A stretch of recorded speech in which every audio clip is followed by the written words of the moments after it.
given some of the recent, frankly, historic floods that we've had around the Valley of the Sun, and in particular hitting the city of Phoenix, we wanted to take this opportunity to get together and talk about the recovery process. And that's something that naturally needs to happen, and we want to see that happen as people rebuild their homes and address the damage that's occurred. But unfortunately, what comes along with that sometimes are scam artist contractors who claim to be licensed contractors. And what these folks will do is they will come to a homeowner and tell them that they've got some extra material laying around and that they can do the job for these folks for very low dollar. And this is when the old adage of, if something seems to be too good to be true, it's not. That's certainly the case here. Because unfortunately what ends up happening is a lot of times these scam artist contractors, they ask for cash in advance and then they never do the work. But the good thing for us, and what we're here to talk about today, is the fact that there are actually a lot of resources out there to protect our residents from these scam artists. And one of the best resources out there is from the Arizona Registrar of Contractors, and you'll have the opportunity to hear from the director here in a couple of minutes. But on their website, azroc.gov, you can go on and check a contractor's license, and you can also learn information on how to avoid being a victim of the scams. Now, I'm very pleased today to have with me one of my colleagues, Councilwoman Kate Gallego, and she represents District 8, which includes South Phoenix area and Laveen, and unfortunately, this is an area that was very hard hit in the recent floods. I actually had the opportunity to join her, Vice Mayor Waring, and some representatives from the senators' offices to take a look at this damage, and it really is tragic what's happened to folks. And so now they're getting into that position where they need to have contractors come in and help them to rebuild. So to talk a little bit more about this and how we can protect our residents from scams is Councilwoman Gallego.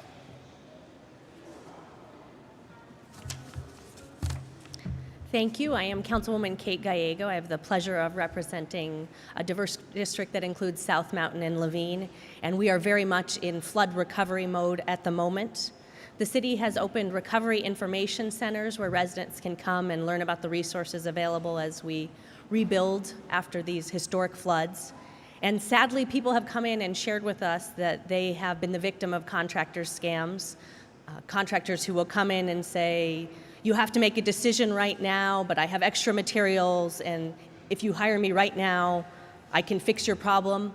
They are preying on some of the fears individuals have about mold and repairing their home as quickly as possible. But we did want to raise awareness of this problem so that people know that they will be better served if they take the time to get several estimates from contractors, to check with the Registrar of Contractors and make sure these are legitimate contractors, and to make sure that these are people who are familiar with our city building process. Right now we are running into problems where people have hired unlicensed contractors on the spot, often without a contract or any paperwork at all, and these contractors are not familiar with our city processes. They don't get the construction permits, and then when the homeowners come to the Small Business Administration and ask for disaster loans, they don't have the documents they need to be able to get that loan. So not only do they likely have poor construction, but they are prevented from getting further aid because they don't have the permits they need to prove that things are going well. So people are being punished more than once, and so we, as the city, wanted to raise awareness of this particular problem. Very thankful to Councilman Bill Gates for organizing this event and for helping me as this district recovers from the storm damage. He came down to the district to meet with residents and learn about their challenges and help me bring Senator McCain and Flake's senior staff to also learn about what we're going through and look for opportunities to help individuals, like this opportunity here today where we're really trying to raise awareness of the Registrar of Contractors and the importance of getting that written contract. We've also been working hard to make sure we get all of the resources available for individuals, so I'll be traveling to DC tomorrow to meet with people in our federal government in emergency response to look for opportunities to support residents in the area. And with the help of Governor Brewer and Mayor Stanton, we were able to get low interest loans from the Small Business Administration. I'm very glad that we have a representative from the Small Business Administration able to speak with you today. So we will continue looking to do everything we can to help people recover from this historic floods. And we just really want to say these people are in crisis situation, and shame on anyone who would take advantage of them at their most vulnerable. Please, people, understand that these individuals, some have been flooded more than once, and they're in a terrible situation. Do not take advantage of them. But thankful to everyone who is here today to help us make sure that we educate those residents about this problem. Thank you. Thank you so much, Councilwoman Gallego, for your leadership on this issue, and good luck in D.C. We do need the help, and I appreciate you going back there. The reason that we're together here today for this press conference is because last week the director of the Registrar of Contractors, Bill Mundell, who I've known for many years, had the opportunity to work with him. He has a long distinguished career in public service, from being a municipal judge in Chandler to in the legislature to serving on the Arizona Corporation Commission. And now he's serving the people of the state of Arizona as the director of the Registrar of Contractors. And he reached out to me and said, how can we continue our partnership together and to educate people in the community about this concern of unlicensed contractors, specifically taking advantage, like Councilwoman Gallego said, taking advantage of these folks when they are in dire need and very concerned and sort of preying upon their fears. So that's why I'm so pleased that Director Mundell has joined us today to talk about the good work that he is doing and his investigators are doing to protect our residents and the resources that are available in our community. Director Mundell? Thank you. Good afternoon. My name is Bill Mundell, and I'm the director of the Arizona Register of Contractors. And I want to thank the mayor and the vice mayor and council members, and especially Bill and Kate for helping raise awareness of the harm caused by unlicensed contractors and the scams that could harm Phoenix residents. I also want to thank the Phoenix Police Department and the Phoenix Planning and Development Department. The ROC has had a relationship with the city, and especially, as I said, the Phoenix PD. We've been working with them on a number of different cases that will be talked about here in a second. We've had the opportunity to put an end to numerous unlicensed contracting scams, working in conjunction with Phoenix PD and Phoenix Planning and Development Department. So I want to thank them also. You've heard about many great tips today have been discussed that will help storm victims prevent them from being re-victimized. They've already been a victim once by the disaster of the storm, and our goal here today is to prevent them from being victims again. I want to just also remind everyone that these tips that we're giving you today are really should be utilized going forward, because even though we're here today to talk about the storm and the victims of the storm, these contractor scammers are here day in and day out, preying on some of the most vulnerable of our society, the elderly and other vulnerable members of our society. A lot of times, as was mentioned, they go door to door. They have a shiny new truck. They're dressed nicely. They're smooth talkers. And they get the money up front from individuals and then never return to do the work.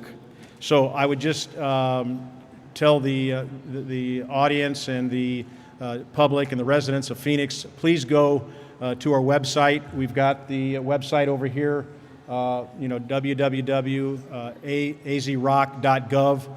Look to see if the contractor is, first of all, licensed. Look to see what type of license they have, and you can also see if they are a licensed contractor, you can see what kind of complaint history they have. So highly recommend that people go to our website. We put these signs up in areas where disasters and storms have occurred to alert homeowners. And I want to thank both council members for asking me to be here today so that we can prevent the residents of Phoenix from being victims again. Thank you very much. Thank you, Director Mundell. I do really appreciate the partnership that has been developed over the years between the Registrar of Contractors and the City of Phoenix.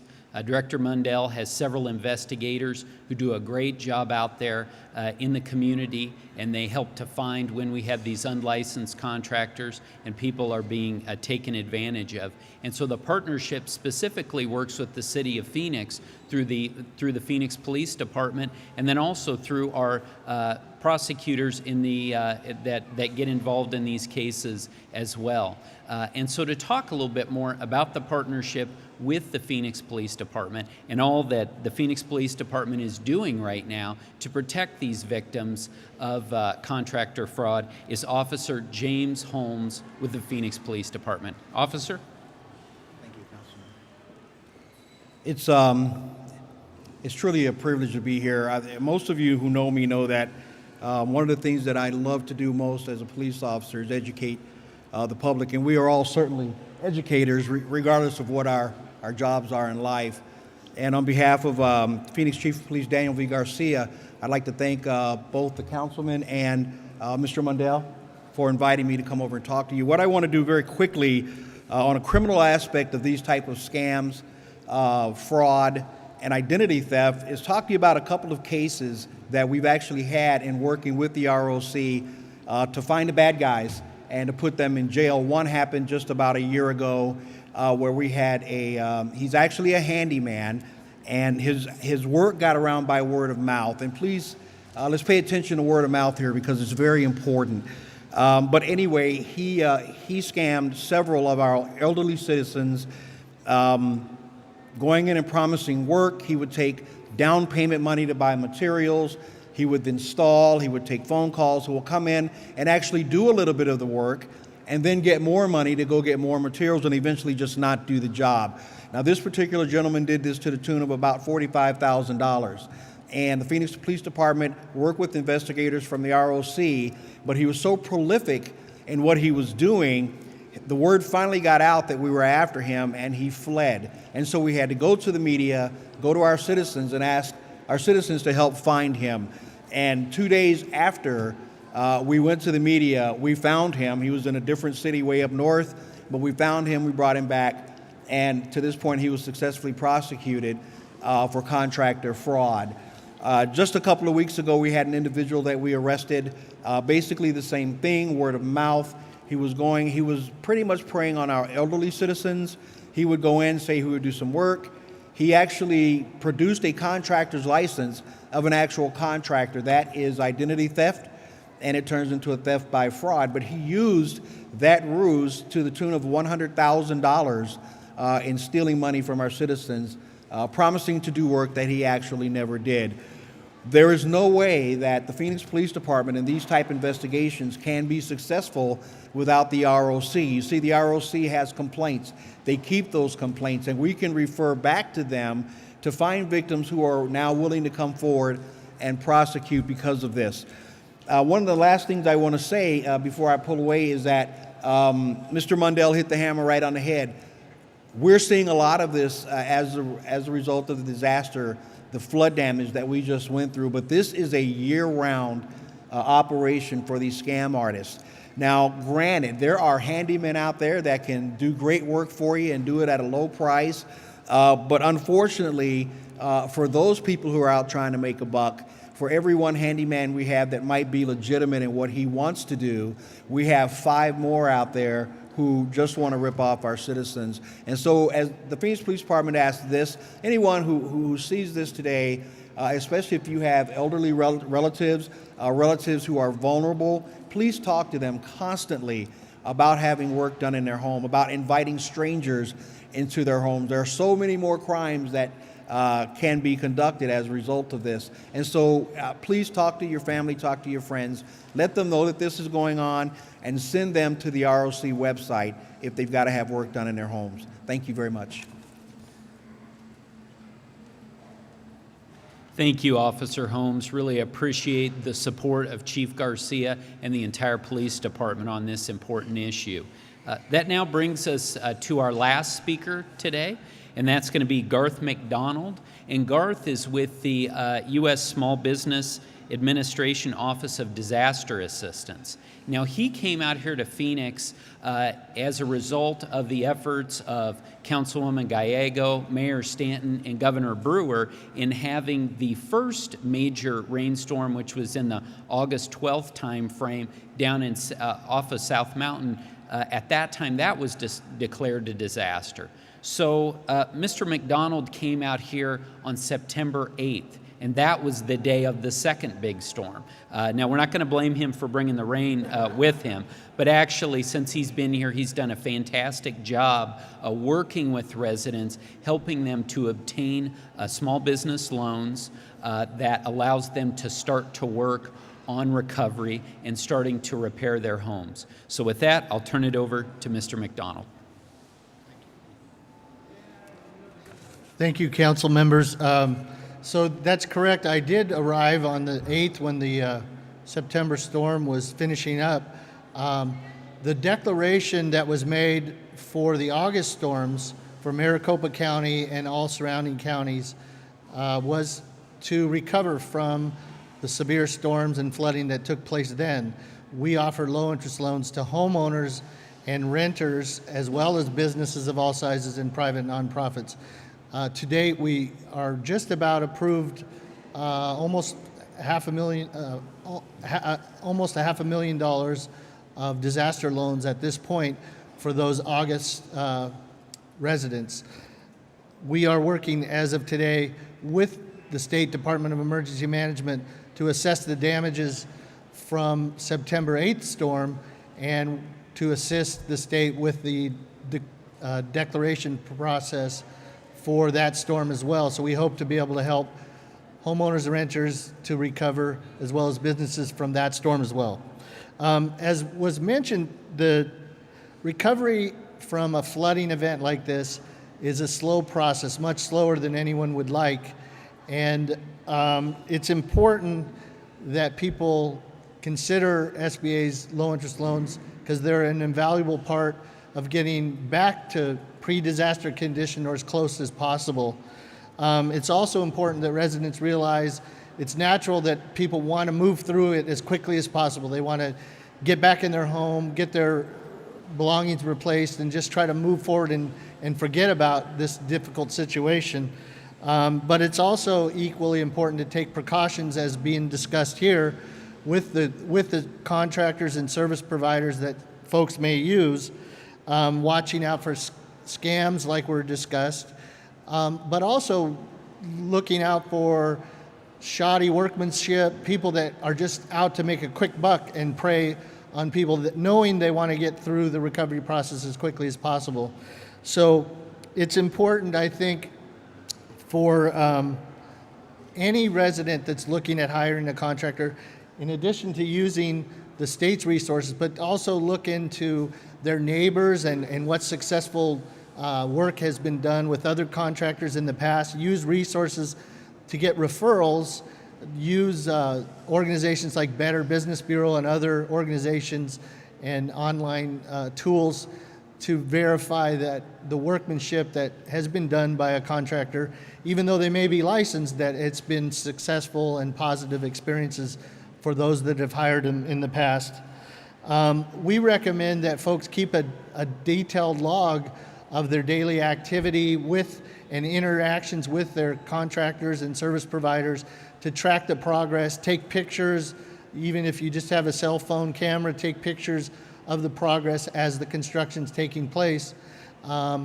In addition to that, we highly recommend that the residents utilize their city and county planning departments and keep in contact, communicate with them, ensure that all the proper permitting and the process is being followed by your contractor.